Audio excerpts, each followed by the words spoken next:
Jace. Ooh, okay. Okay.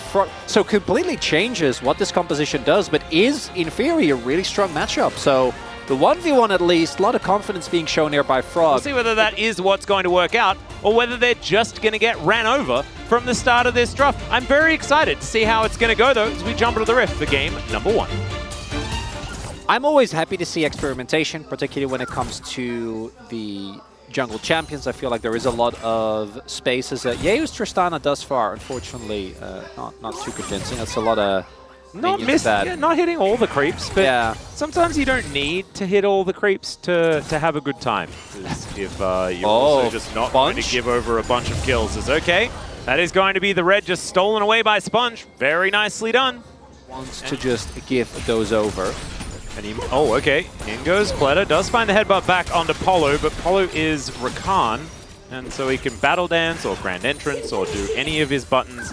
But it's also just Sponge, like going for the early invade, showing his face top, as we might have a jungle scuffle here. Yeah, a little bit of a snafu perhaps, but it is just going to be the blue buff stolen away. That is the second buff that Sponge has been able to remove. 66 to 40.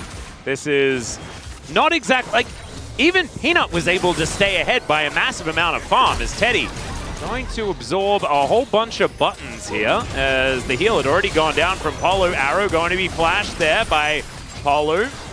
And Sponge just going to push them away. A lot of pressure here by DRX. We'll see if they're going to contest, but I think the heal's been invested. They used the ultimate of Samver. That's a lot of power not there right now. Still have the calling, though. Yep, they have level 6 on Young Jay as well. His Dragon Descent will be available. But yeah, I think you let it go. Not looking like they're going to be able to get towards this dragon. So no free resists for the Shyvana. Yeah, that also applies to DRX, who did not go for simple. Whoa, Samba just going to throw an ulti into Teddy's face. And the double up also going to get a fair bit of work done. Nicely done there. And that time is not now. It's just not yet. As top outer turret is going to be taken. It will be traded immediately, but first turret blood going over to DRX is certainly good news for them. Should be another charge as well to come through, as Morgan looking to pick up the at least last hit on Shelly. Just going to have her eye poked a little. Might have cursed it. Cursed it or blessed it, Chronicler? Which way is... Oh my goodness, that is a big old dragon! And yep, yeah, who's going to be taken down? That is Fate picking up first blood. Young Jay getting a well-needed assist. So the Shyvana's ready to go once again. Very angry. Yeah, is Young Jay full of fury.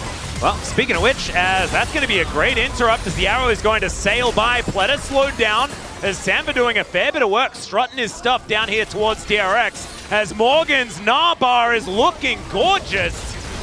And we'll be able to get to Mega Gnar as Young Jay is almost just dead before the fight has even started. The poke comp working out in this moment. DRX just need a bit of extra time.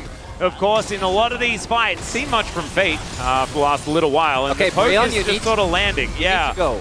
This is the problem. Oh, Young Jay used his ult as well. Yeah. Once that time's out, you become you're not a dragon anymore. You're just Shyvana, and that's not what you want to be. They're gonna go in.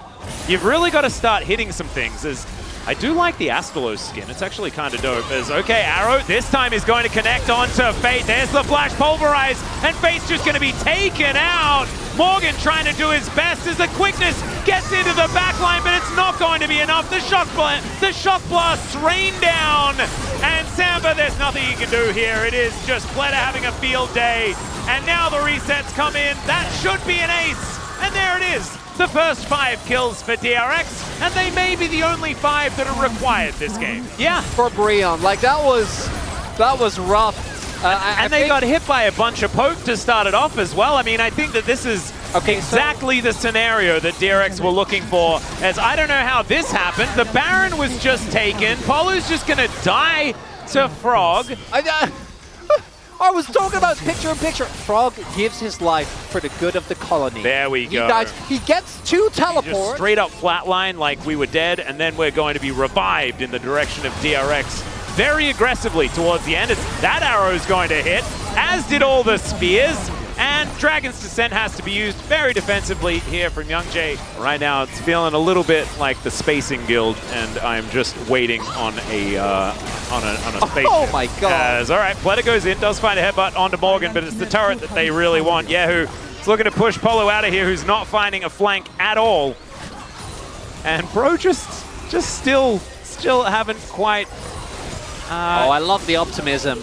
They've just got to throw something. Find some sort of Hail Mary. As, all right, in comes Polo. He's going to find the angle. Young Jay has thrown fire somewhere, and there's the flash forward. He connects the quickness towards Frog, and then groups up with his team so that they can all stand on their Nexus turrets while they explode. As all of this poke rains down, and there's absolutely nothing that the Bros can do about it. Look at these turrets melt. Yahoo decides he'll spend an auto attack on the Rakan. He's going to go down as well. Fate also just relegated to his fountain. Sponge goes golden, and that is going to be that. DRX take game number 1 throughout the majority of it. So I'm looking forward to Bros perhaps like just doing a few more things